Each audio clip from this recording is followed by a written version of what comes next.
Coming up on 2020 on ID. A popular teenager walks into the grocery store where he works, but he doesn't walk out. Where'd he go? There's somebody who knows exactly what happened. No body, no weapon, but there was a murder and a revolving door of suspects. Stock boys with a past. One admits he was there. I hit Brian a few times. I thought I knocked him out. So why is this man behind bars? I'm not a criminal. It's all made up. And what secrets does this town hold? There are rumors that Mario Cacharo was selling drugs. I think he coerced my son to working for him, and things got out of hand. Families fighting for their sons. That is a big holdup, big time. There was no DNA, no witnesses, and no motive. And a blood-sniffing crusader takes us inside a cold case. Push his hand like this. Interrogation tapes and new evidence, she says, points to the real killer. Comes up behind him like this and cuts his throat. Mystery in a small town. Welcome to 2020 on ID. I'm John Quinones. It's a tragic story that happens all too often. A well-liked kid heads off to a very familiar place and is never seen again. But what makes the case of Brian Carrick even more haunting is the belief that he was harmed by someone he knew, and lingering questions of whether the man behind bars is the real killer. As Ryan Smith first reported in 2014, this twisting tale of rumors, a recanted confession, and the untimely death of a central character has left a small town with relationships shattered and more than one family broken-hearted. The village of Johnsburg, Illinois, the essence of small-town America, a flag-waving heartland some 50 miles outside of Chicago, a conservative community where tradition reigns and nostalgia is embraced. Some call this Mayberry of the Midwest. There's a lot of farms out there still, and then there's some subdivisions that have crept in. You got the grocery store, bowling alley. Very simple, very just kind of easy. But Johnsburg is also a village with a secret. A lingering, unsolved mystery that still has people talking. I can't really think of a bigger news story. I would say everybody had an opinion. I think there's somebody who knows exactly what happened. What happened to Brian Carrick, a likable 17-year-old high school junior who one Friday night in 2002 vanished from inside the grocery store where he worked as a stock boy just 5 days before Christmas? Amanda Marazzo covered Brian's disappearance for the Chicago Tribune. He was excited about Christmas. There was no indication for him to run away. His father, William Carrick, an electrician, says his youngest son was always by his side. Wherever his dad went, his dad said he'd be in his hip pocket. He's an entrepreneur, started making money very early on shoveling snow. What kind of person was Brian? From all accounts, he sounded like he was funny and he was goofy and he was a smart aleck. There's a story where the one sister read about how he had read her diary out loud to the family one time. Oh. So that, so he was goofy. Just like a little brother, right? Just like a little brother. Yeah. And he loved Val's Foods, the village's only grocery store, directly across the street from the Carrick home. Val's co-owner, Jerry Cacharo. He was smart that you don't have no idea how smart he was. If you tell him to do one thing one time, say, this is the one I want you to do. Next time he'll tell you what to do. So he was a go-getter. If there were more people like Brian in this country, there'll be a beautiful future of America. In Johnsburg, everyone knew the Carricks, the hardworking Irish Catholic family with 14 children, Brian the 11th.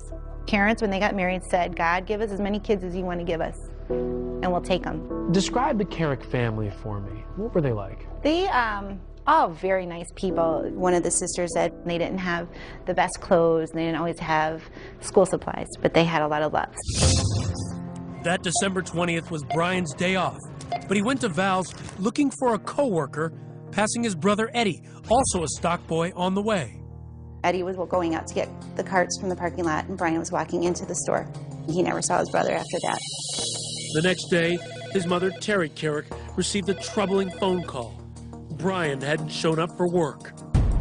She knew her son would never miss work. That was his life, was going to that store. She went upstairs, he wasn't in his bed. she knew immediately something's wrong. Within days, Johnsburg was reeling in disbelief. This was not the kind of town where people just went missing. Johnsburg's so safe and such a small family, church-oriented community, and then to have something like this happen is just very hard to take in. Supporters gathered at a vigil for Brian, walking the same route he walked to work, across Johnsburg Road.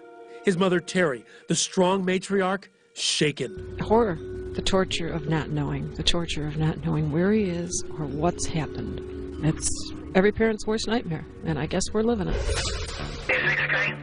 As weeks passed, no one knew if Brian Carrick was dead or alive. Johnsburg police were involved, Illinois State Police became involved, the FBI became involved. People were searching the places where Brian might go. They had a search dog. They had psychics would come to Terry's front door and try and tell her where he might be. Val's Foods posted a $25,000 reward. Grocer Jerry Casharo's daughters, Julia and Joanne. I think some people would look at that and say, they're putting up $25,000 for somebody who works for them. Not a family member, but an employee. The Carricks needed it. They didn't have the money. We were desperate to try and find what happened to him. The Carricks and the Casharos, two of Johnsburg's most well-known families, friendly for nearly 20 years. Almost half the Carrick kids had worked at Val's. When they used to come into the store, my dad used to measure them, and basically as they grew every year, he would mark it, and so he knew all the kids and keep track of them all. So, I mean, those kids were very dear to my dad, especially. I understand you have a picture of him in your wallet. Definitely. Can you show me? Sure.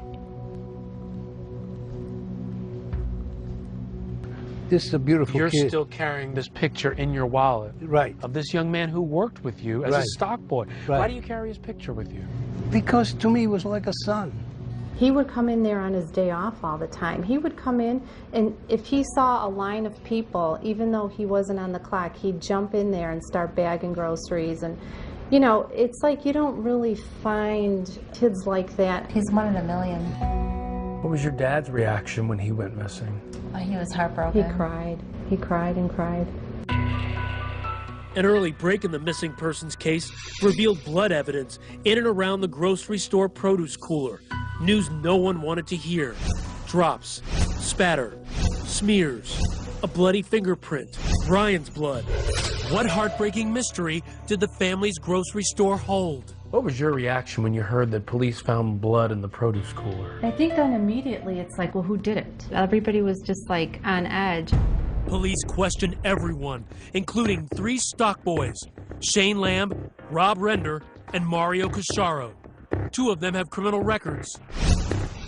But police quickly turned their attention to the one with no priors, the boss's son, 19-year-old Mario, Jerry's heir apparent.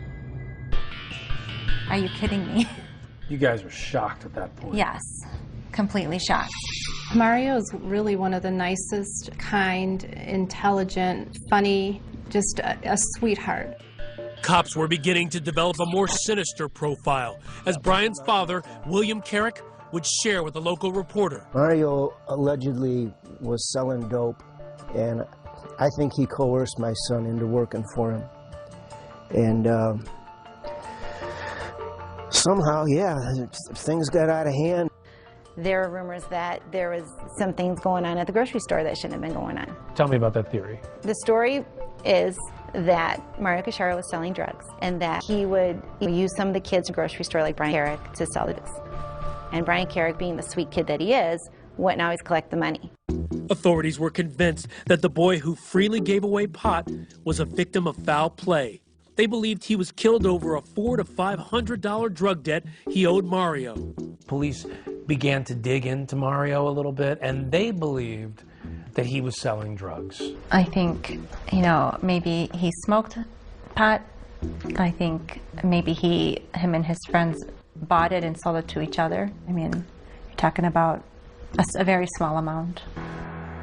But with no eyewitnesses, no physical evidence tying Mario to the crime scene, or even a body, the investigation grew cold. And so did the bond between the Carricks and the Casharos. The relationship had gone sour, and then one day my dad said that Mrs. Carrick had come in the store, and she kind of turned her back to him when he approached her to say hello, and that was the last time she ever spoke to him. But for Mario, life was moving on. Mario Anthony Casharo. Here he is receiving his degree in finance from Illinois State University 3 years after Brian's disappearance. But for the Carricks, no closer to any answers, it was as if time stood still. Hey, Mario. Mario joined the family grocery, worked as a manager, and helped build the business. That was not the only store that he was going to have. It was always going to be 2 stores and 3 stores and 4 stores. That grand plan would never happen. Mario's world was about to collapse around him. A break in the case. This stock boy, Shane Lamb, would change everything with a tale of violence in the produce cooler the night Brian vanished. I hit Brian a few times. He was bleeding from his mouth. I thought I knocked him out. Where's Mario when they're doing this? Right in the doorway. What did happen to Brian Carrick? Stay with us.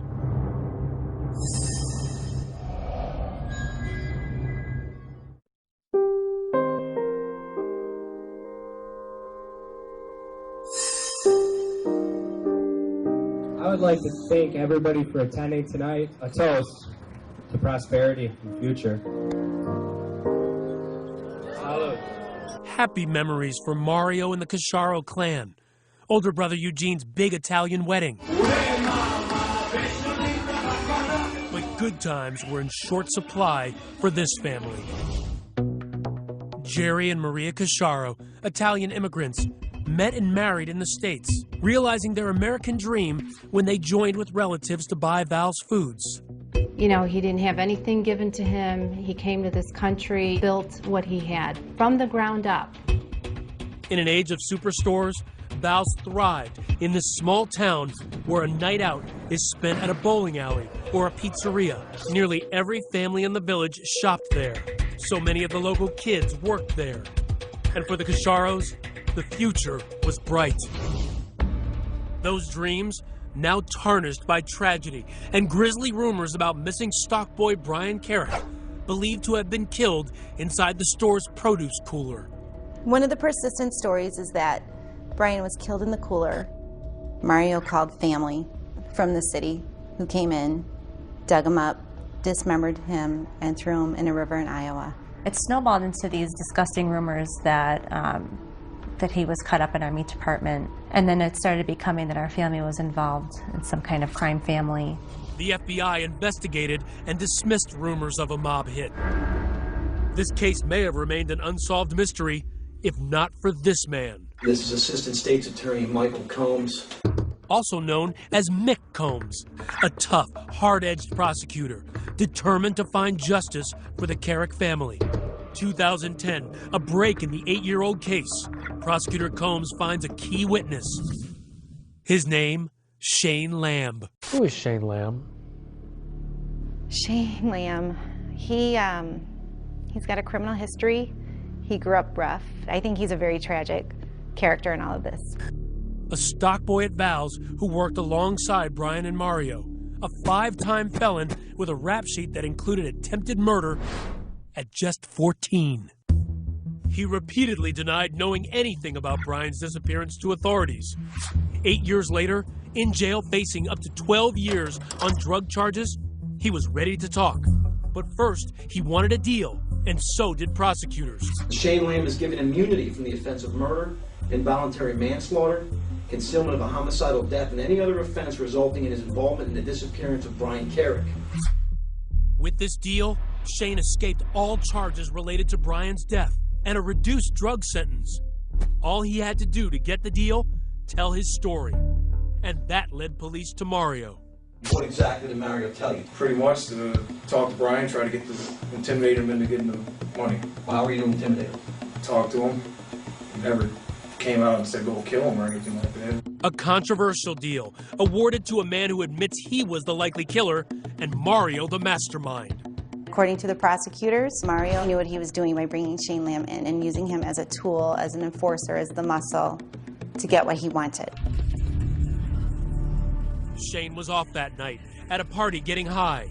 He says Mario called him to come to the store. Brian owed him money, and he wanted it back. Mario wanted Shane to talk to him. It was time for him to pay up. Went over there, told Brian what's up with the money you owe him, I had to pay him at least some of the money back. We got to arguing. Mario said I was getting too loud, going to the produce cooler right there. Shane says he demanded the money from Brian, but Brian resisted. Shane lost his temper. Things turned violent. I hit Brian a few times. He was bleeding from his mouth. He fell out. How hard you hit him? Thought I knocked him out, that was it. Where's Mario when you're doing this? Right in the doorway. Knocked unconscious, not sure if Brian was dead or alive, Shane says Mario told him to leave the grocery store. He said, go ahead, I'll handle this. I left, went back to a party. Armed with Shane's version of what happened, prosecutors arrest Mario for killing family friend Brian Carrick. A small victory for Bill Carrick, reminded daily of the store across the street on Johnsburg Road, a moment Terry Carrick would not live to see when she died in 2009. For the Cacharo family, it was a moment of utter disbelief. I wanted justice for the Carricks, but they got the wrong guy. Mario and Shane, the mastermind and the muscle, according to the prosecution's theory. Though Shane says Mario never laid a hand on Brian, never ordered him hurt, prosecutors insist he's guilty of the rare charge of murder with intimidation.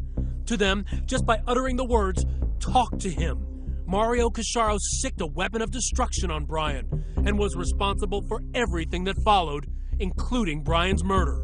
Had you ever heard of this kind of charge before? No. Had it ever It's been very used rare. before? From my understanding, it hasn't. An aggressive move, the charge never before used in Illinois state history. Mario pled not guilty. The case goes to trial. After 12 hours, jurors were deadlocked, 11-1, in favor of the prosecution. A hung jury. Sometimes lay people struggle with one person being legally accountable for the actions of another. When you learned that it was a hung jury, what were you thinking? Frustrated, just like the Carricks were. Prosecutors went after Mario again, vowing to retry him. March 2013, Mario goes back into court, facing another murder trial, and once again, Shane Lamb is the prosecution's star witness. Prosecutors telling jurors Shane Lamb was Mario's enforcer, a tool for his dirty work. You don't bring Mother Teresa to a shakedown. You bring a badass like Shane Lamb. In closing arguments, prosecutors branding the pair mean little delinquents, criminals who flock together in Mario's drug cartel. So this is a narrative the prosecutors are building so that people can see Mario as some dangerous, nefarious figure. Well, I mean, if you have evidence, then you stick to the facts and you say, okay, here's his DNA, here's his blood, here's, the timeline. They didn't have any of that. No. So they had to dirty him up a little bit. Prosecutors' clever strategy worked. Juror Melina McVicker. He kind of looked more like the spoiled rich kid that was trying to be like a little mini gangster or something. The man who didn't say a word throughout 2 murder trials decided to speak only to 2020. But why now? Did you kill Brian Carrick? Stay with us.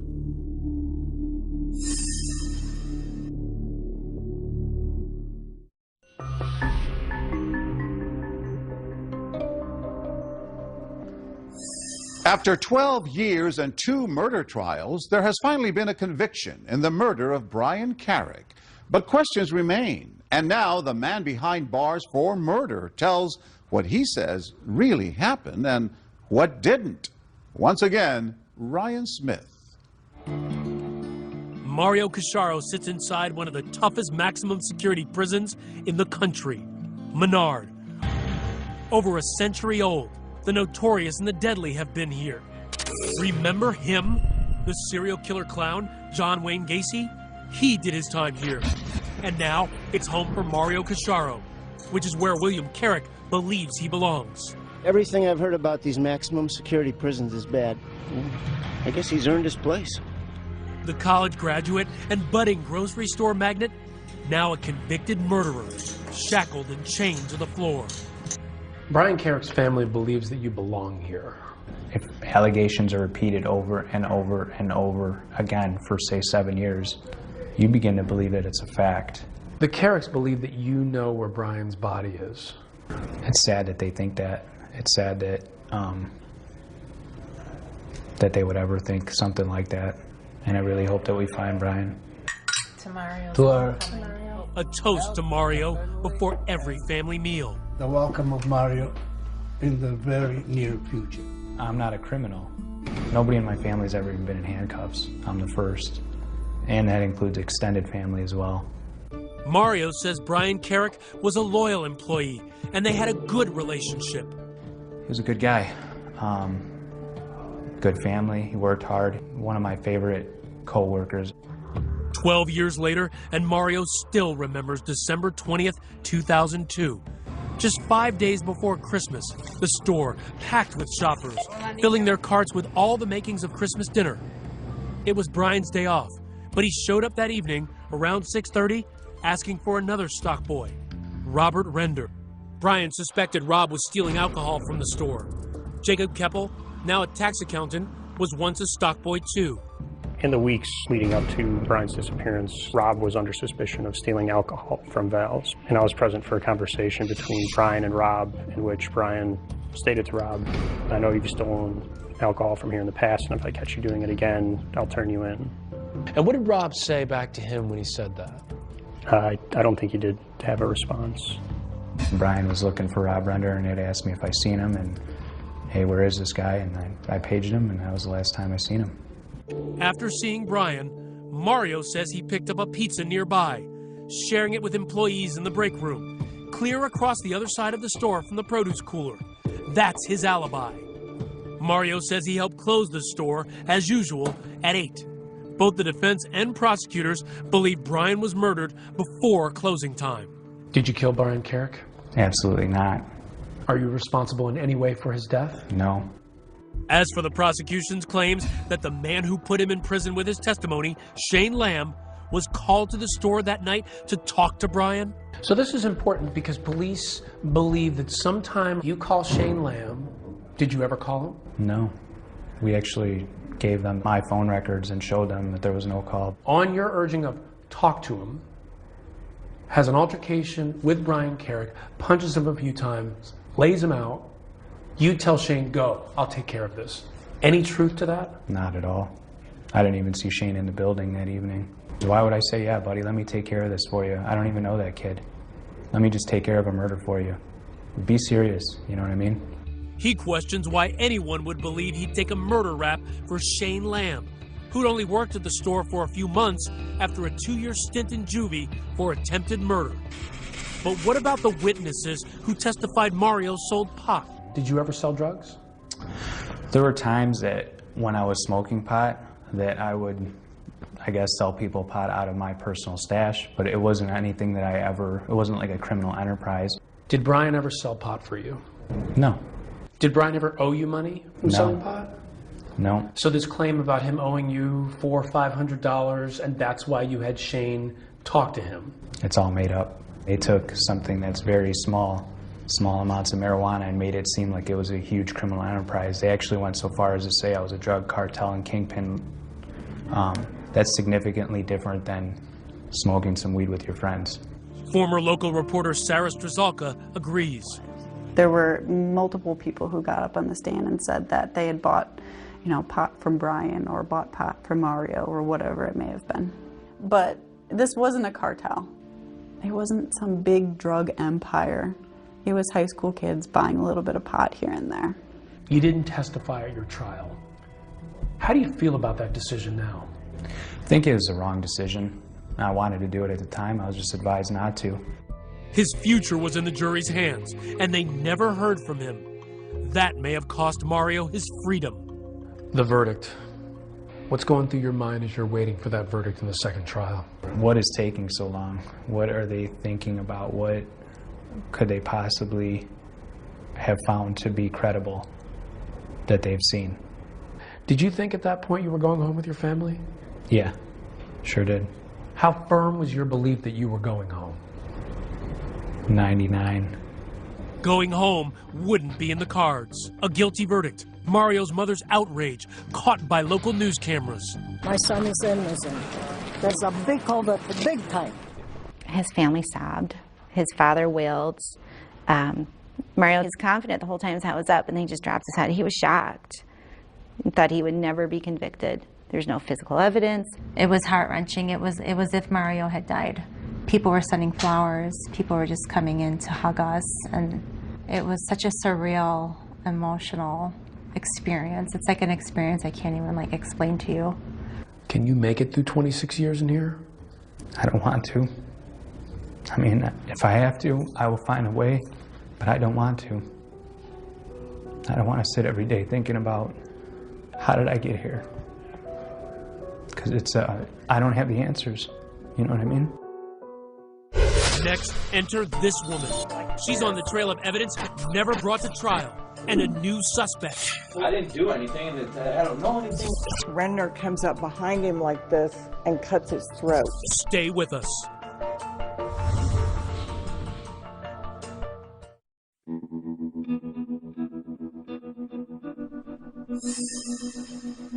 They walk in silent protest, a family crusade to free 31-year-old loved one Mario Casciaro, sentenced November 2013 to 26 years for murder. There was no physical evidence, no DNA, no witnesses, and no motive. When you are innocent, you are going to fight until the very end because you know you're innocent. And we're going to fight to the very end because we're 100% behind him. And that's why they hired this gladiator, Kathleen Zellner, a high-powered attorney, to appeal his case. Her reputation, overturning convictions and solving cases. She's uncovered what she believes are secrets long tucked away inside the family grocery store. I believe we have an excellent chance that this will just be reversed outright. According to Kathleen, the trail of evidence, potentially so explosive, it may set Mario free. She believes the evidence leads not to Mario, not to Shane Lamb, but to one man, Rob Render, an early suspect in the case, that stock boy Brian accused of stealing alcohol from the grocery store, and the one Brian was looking for the day he vanished. What do we know about Rob Render? Another troubled soul. He's just had a lot of problems, a lot of drugs. For Kathleen, the case begins with the physical evidence, the blood at the crime scene. Rob Render's blood was there, and his was the only blood that was ever found aside from Brian's. We know that Rob Render and Brian Carrick had an altercation because both of their blood is right there at the crime scene. For her, the crime scene tells the story. Look at these photo exhibits. While Brian's blood is in the hallway leading to the cooler, Rob Render's bloody fingerprint is on the cooler door handle. And inside the door, more of Rob Render's blood. When police questioned Rob, he insisted he wasn't there. I didn't do anything, and I don't know anything. It's like, it's just... They asked Rob, if he wasn't there, why was his blood? Maybe I cut my finger. Hey, who knows? Maybe I bit my nail so bad, because I do, that it bled a little bit, and I put my thumb in the door. There's no way that this amount of blood could have been left by Rob Render by biting his nails. You'd have to be a hemophiliac. You'd have to have a clotting disorder. And for Kathleen, the motive. Brian turned in Rob for stealing booze, ridiculed him at work for being weak. And according to Jacob Keppel, another stock boy in the store, Rob was in debt to Brian for pot. Brian had told Rob, if you don't have it by Friday, it's $60. And to me, that meant if you don't have the $30 you owe me for weed by Friday, then it's double. Next, opportunity. Where was Rob Render that night? Kathleen contends that other employees said Rob was nowhere to be found for nearly 2 hours. But according to Rob, I was probably stoned. That night? I'm sure. I was 17 years old. That's all I ever did. I never, ever left work. Maybe they were looking for me and they couldn't find me. Maybe I was stuck in an aisle somewhere. Maybe, maybe I went on break. I'm telling you, I never left the store. But maybe he knows more than he's telling. That's what police thought. He told a friend there was a fight in the cooler, and that led them to the crime scene. Honestly, that's what led us over to the cooler. And led us to the blood. Nobody else has said that. There was a fight in the cooler. Nobody else knew where the scene of the crime was. A detail Kathleen believes only the killer would know. She says Rob also tried to cover his tracks, mopping up the produce cooler that night and being on the scene the next morning when co-owner Jerry Casciaro noticed a pool of red-tinted water. What did you think that circular stain was from? At the time, actually, I only thought it was Hawaiian punch. Okay. I got a little hot under my collar, and I said, okay, you, clean it up. The you clean it up was Rob Render. And Kathleen has a witness, an employee at the grocery store when Brian disappeared, who could rock the prosecution's case with explosive claims. What did this new witness have to say? The new witness said that Renner had made a statement to him just a week before Brian disappeared, that he was very angry with Brian and that he was going to jump him with a weapon. That matches with her version of events. Kathleen says the fatal blow wasn't from a punch, as Shane Lamb confessed, but from a knife. Tell me what you believe happened between Brian and Rob Render. I believe that Renner comes up behind him like this and cuts his throat, and in the process cuts himself. Then I believe that Brian starts falling forward and Renner grabs the door. That's why his thumbprint is on the door. And then he pushes him like this. Then he scrapes against those boxes. That's why the transfer blood is there. The attack is in the hallway. So we're all familiar with the blood evidence. And acting on a tip from this witness, Kathleen's investigators finding a piece of evidence in the police report. A pair of soiled underwear with a brownish red color. Kathleen thinks it may be blood. Mario's attorney, Kathleen Zellner, believes that what may have happened in this lady's bathroom could blow this case wide open. A stock boy coming in this bathroom about a month after Brian disappeared saw that there was a leak in this bathroom and saw that it led up to this panel. So he stepped on this toilet, lifted up this panel, and found a pair of men's underwear size small. A size similar to Rob. The underwear handed over to the police.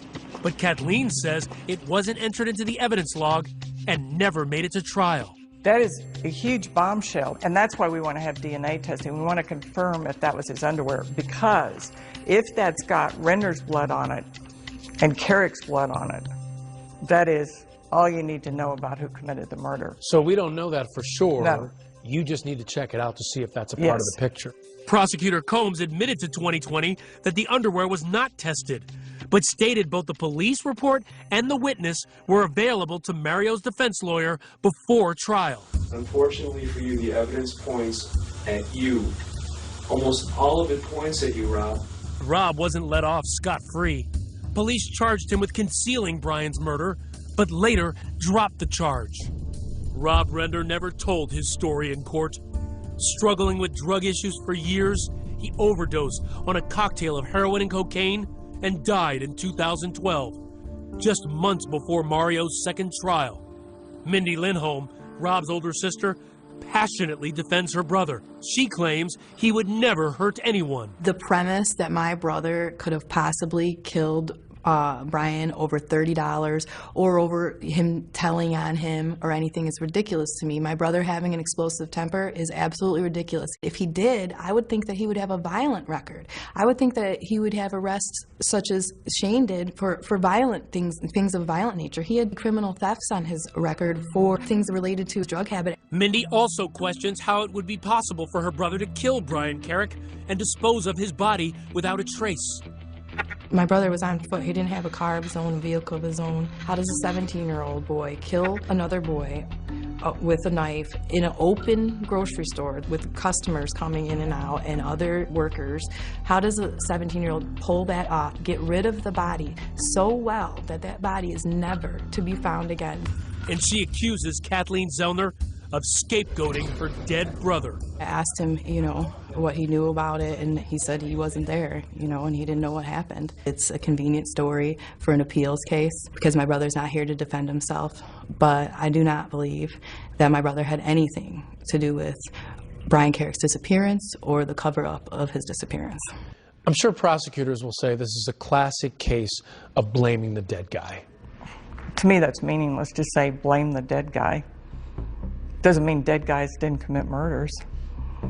The only person that really dislikes Brian Carrick is Renner. The only person that owes money to Brian Carrick is Renner. The only person who's ever described wanting to jump him with a weapon is Renner. And the only person in that back hallway is Renner.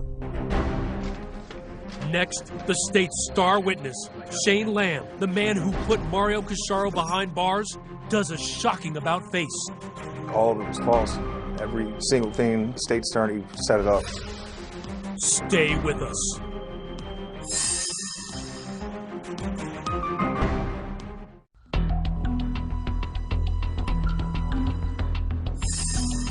September 30th, 2014.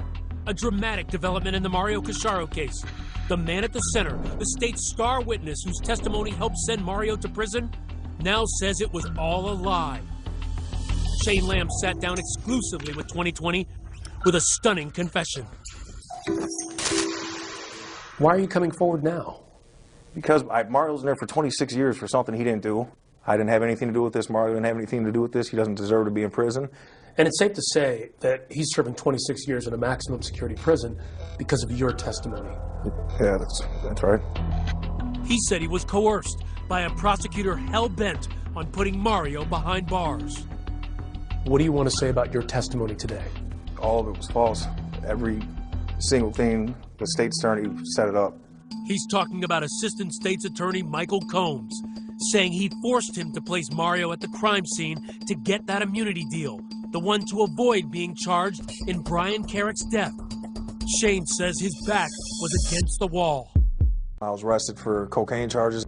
My offer was 12 years. They said that I'd be indicted for murder if I didn't cooperate. And it came down to him or Rob Render. He said Rob Render was in Lake County Jail.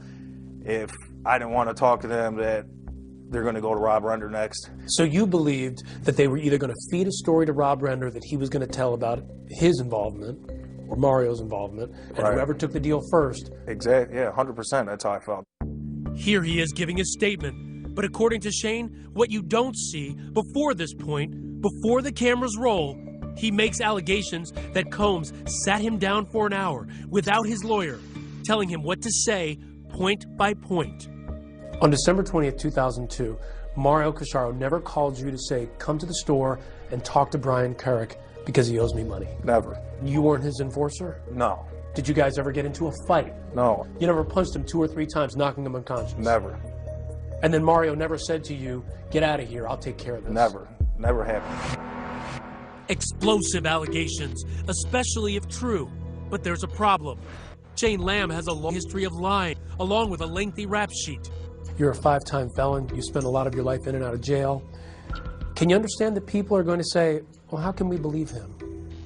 You know, they believe me enough to use my testimony to put him away. But now, since I'm telling the truth now, they're going to say I'm lying. And this, if Shane is to be believed, why would a prosecutor risk so much? Why would he put his career on the line, threatening you, just to put Mario in prison? I don't know why a lot of people do not like Mario for some reason in law enforcement. That's a question we put to Mario himself. Police took the stand and talked about how you were arrogant in talking to them. I don't feel I'm arrogant. Do you think that you're sitting here maybe in large part because they just didn't like you? This isn't a popularity contest. This isn't the senior prom. This is my life. If I'm sitting here because they don't like me, then I shouldn't be here. The state's attorney's office wouldn't go on camera because the case is on appeal. In a statement to 2020, Prosecutor Combs denied coaching Shane Lamb out of the presence of his lawyer, calling it unworthy of belief, untrue, and too far-fetched. You know, as I hear you today, I think, what do you have to gain from all this? I have absolutely nothing to gain. The only thing that can happen to me right now is them recharging me for murder. I have everything to lose right now. So you have nothing to gain, everything to lose. Is that why you think people should believe you? 100% they should believe me. It's the truth. How does this change your defense of Mario? It dramatically changes it. The witness statement about Renner's plan to attack Brian Carrick, combined with Shane Lamb recanting everything, he was the whole case. I mean, he was the only person that was responsible for Mario being convicted. But then, who killed Brian Carrick? All 3 stock boys tell a different story. Shane Lamb now says he was never at the store that night, and no co-workers placed him there either. Mario Casciaro claims he was eating pizza in the break room. And before his death, Rob Render proclaimed his innocence. And Brian Carrick's body has never been found. Where'd he go? People don't disappear. People don't just get sucked up and disappear. And that's the part that's why we're talking about it. It's so unfair to that family that they still don't really know. But for Shane Lamb, one thing is clear. He is willing to spend the rest of his life in prison so that Mario doesn't have to. And he's in Menard right now, one of the worst prisons in Illinois, for 26 years, and I just feel like they let somebody make up testimony to get him locked up for 26 years, and he's sitting there and he can't do anything about it. I'm not going to have it on my chest anymore. You were the one who put him in Menard. I was, but I was following what they wanted me to say. They just wanted to close the case. It seems like this weighed heavily on you. It did. I don't want to be the reason that he's doing 26 years. If, you know, Mario is watching this, I just want to tell him I'm sorry. His family, I'm sorry. If you feel so deeply about it now, where was that feeling when you were telling the story that put him in prison? At first, you know, I don't care how tough you think you are, you know, it doesn't seem real until somebody gets convicted. I'm happy that he's finally telling the truth. I wish he would have done it at the trial, so that way I wouldn't have been subjected to this, because this changes your whole life. Are you losing hope? When you sit in here, it's hard to be optimistic. Every day that goes by is another day that I'm not with my family. Oh, God bless Mario. My dad's 79 years old. I don't know how much longer he has left. And every day that goes by, I'm missing out on that. You're missing out on being with your family.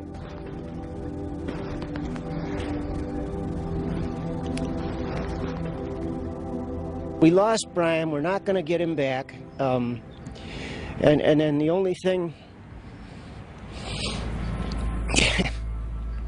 I can hope for is that I'll meet him again someplace. Two families in pain and seeking justice for their loved ones. But has justice been served? Where Brian Carrick is remains the mystery on Johnsburg Road.